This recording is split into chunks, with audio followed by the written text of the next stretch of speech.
আমাদের বর্তমান নেতা ডক্টর ইউনূস উনি সব রাজনৈতিক নেতৃবৃন্দদেরকে ডেকেছেন একটা ইস্যুকে কেন্দ্র করে। তার মানে গোটা বাংলাদেশ এক হয়ে গিয়েছে। আমরা সবাই উদ্বেলিত হয়েছে, উচ্ছ্বসিত হয়েছে, ঠিক কিনা বলেন? রাজনৈতিক নেতাদেরকে ডেকেছেন উনি, আমরা এক হয়েছি। এরপর ধর্মীয় অঙ্গনের যে লিডাররা, বিভিন্ন ধর্মের, শুধু মুসলিম না, সবাইকে ডেকেছেন, আমরা ঐক্যবদ্ধ হয়েছি। এটাকে বলে ন্যাশনাল ইউনিটি, জাতীয় ঐক্য।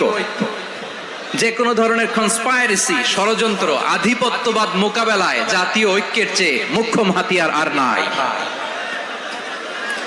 আমাদের একটা প্রতিবেশী দেশ আছে, আমরা আমাদের দেশ নিয়ে যত ভাবি তারা তার চেয়ে বেশি ভাবে। কথা বুঝতেছেন না? আরো ভেঙে বলতে হবে। আমরা আমাদের দেশ নিয়ে যত উদ্বিগ্ন, এদের আরো টেনশন বেশি। বলেন, আমাদের দেশে শান্তি আছে না নাই? আমরা হিন্দু মুসলিমে কখনো দাঙ্গা লাগে? আসতে বলেন, কেন লাগে? ওদের পূজা পার্বণে আমাদের মাদ্রাসার ছেলেরা যে পাহারা দেয়, চিল্লায় বলেন ঠিক কিনা? আমাদের তাফসির মাহফিলের সময় ওরা ডিস্টার্ব করেন, ঢোল বাজায় না। ওদের পূজা পার্বণের সময় আমাদের তাফসির মাহফিলের ডেট হলে আমরা চেঞ্জ করে দেই। সুবহানাল্লাহ, কি সাম্প্রদায়িক সম্প্রীতির রোল মডেল। আর ওই বাংলাদেশের ব্যাপারে তারা অনেক ডিসইনফরমেশন ছড়াচ্ছিল।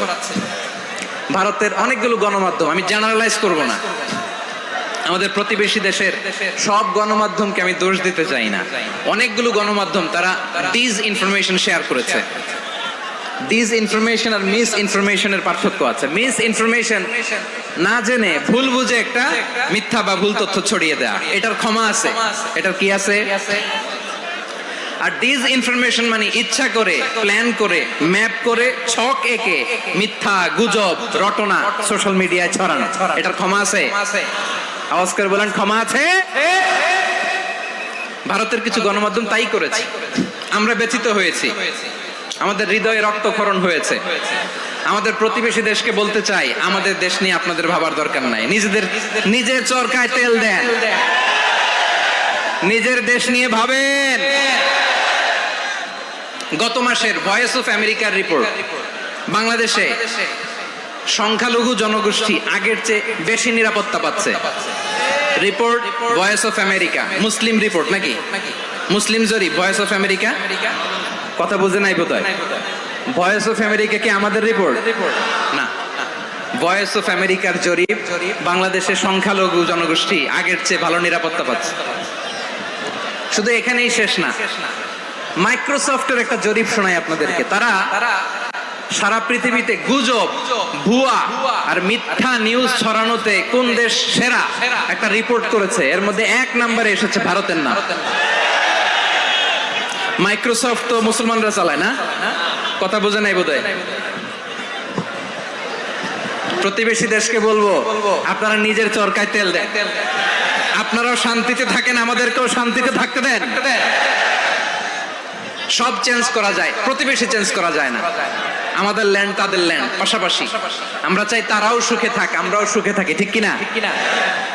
কিন্তু প্রতিবেশী হলে বন্ধুত্বপূর্ণ আচরণ করতে হয়। প্রতিবেশী যদি বন্ধু না হয়ে প্রভু হতে চায়, এরকম দানব প্রতিবেশী কেউ চায় না। ভারত যদি বন্ধুত্ব উপহার দেয়, আমরাও বন্ধুত্ব দিব। কি বলেন? তারা যদি বন্ধু সুলভ আচরণ করে, আমরাও বন্ধুত্ব উপহার দেব। কারণ আমাদের পররাষ্ট্র নীতি হচ্ছে সবার সাথে বন্ধুত্ব, কারোর সাথে বৈরিতা নয়। আলহামদুলিল্লাহ বলেন, কত চমৎকার পলিসি আমাদের। আমরা নির্বিবাদী, আমরা বাংলাদেশিরা শান্তিকামী। We are proud of that. এজন্য আমরা গর্ববোধ করি। আমাদের পররাষ্ট্র নীতি সবার সাথে বন্ধুত্ব, কারোর সাথে শত্রুতা নয়। তাই প্রতিবেশী দেশকে বলবো, আমার ভাইয়েরা, আপনারাও আমাদের ভাই, বন্ধুত্ব দিলে বন্ধুত্ব পাবেন। বন্ধুত্ব ইজ ওয়েলকাম, দাদাগিরি নয়। বন্ধুত্ব ওয়েলকাম, দাদাগিরি নয়। Loud and clear. ভারত যদি বন্ধুত্ব দেখায়, বন্ধুত্ব পাবে। কিন্তু ভারত যদি বাংলাদেশে আধিপত্যবাদ বিস্তার করতে চায়, বাংলাদেশের 18 কোটি জনগণ সেটা রুখে দেবে। ভারত যদি গৌর গোবিন্দের ভূমিকায় নামতে চায়, দেশের 18 কোটি মুসলমান শাহজালালের ভূমিকায় নামবে।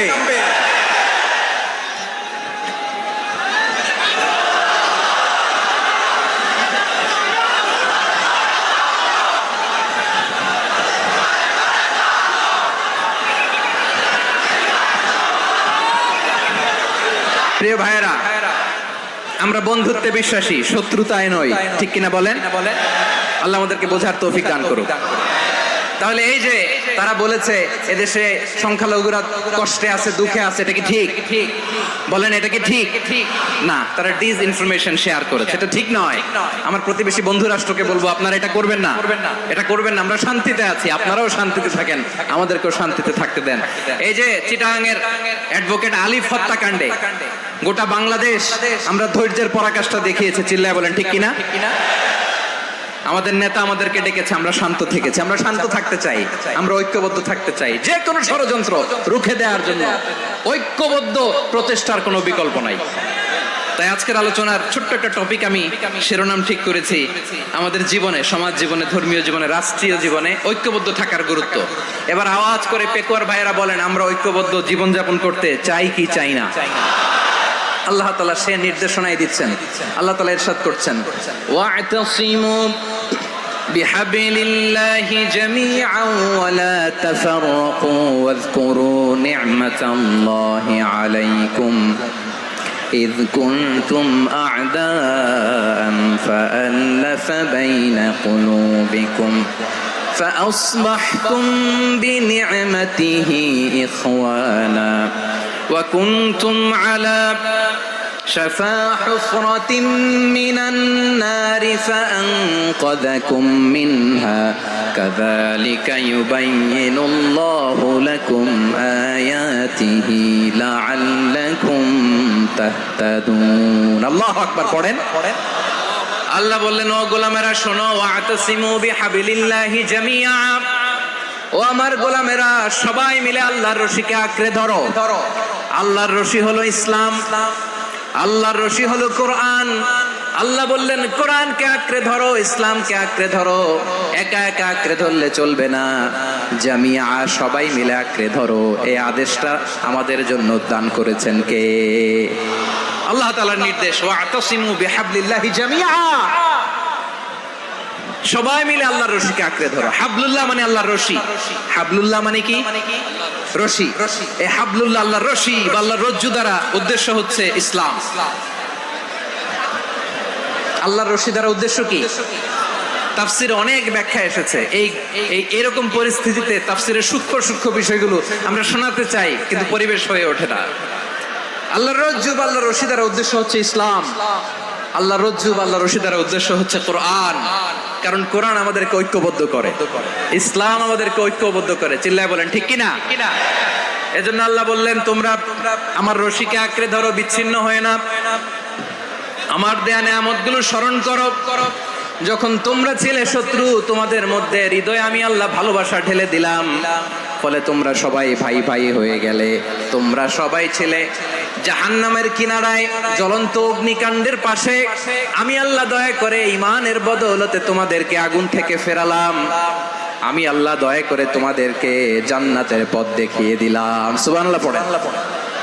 এমন পথ দেখালাম যেই পথ তোমাদেরকে জান্নাতে নিয়ে যাবে, পথের দিশা তোমরা পাবে। লাআল্লাকুম তাহতাদুন। প্রিয় ভাইরা, তাহলে আমাদের যে ঐক্যবদ্ধ থাকতে হবে, এই নির্দেশটা কার? নাকি মন মতো আমি বানায় বলতেছি?